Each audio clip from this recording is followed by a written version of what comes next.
Bonjour, je suis Jean-Didier Stellinkers, je suis architecte, gérant de la société Sunsog Design depuis 2015. Sunsog Design, c'est une activité d'architecture mais aussi d'ingénierie. On y dessine des grandes structures solaires, des grandes verrières, des grandes façades, parfois des bâtiments solaires pour la ville, mais aussi pour les infrastructures. Et dans un second temps, dans une nature protégée, au niveau du paysage, on va essayer de faire des structures qui se marient avec des paysages délicats dans une nature protégée. Et puis, c'est invité la demande de bâtiments classés, anciens, historiques. C'est un petit peu une surprise pour nous, mais c'est une belle surprise. Et surtout, ce sont des bâtiments parfois classés UNESCO qu'on adore travailler.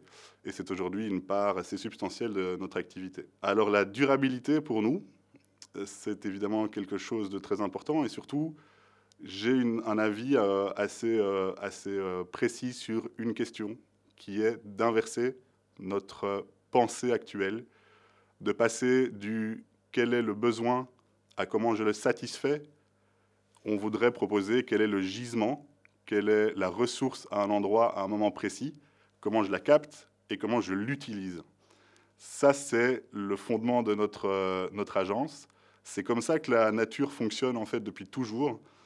Et nous, on n'est pas plus intelligents que les autres. On s'est assis à côté du premier de classe et on copie sur lui. Et je pense que quand on copie sur la nature, a priori, on est dans le bon.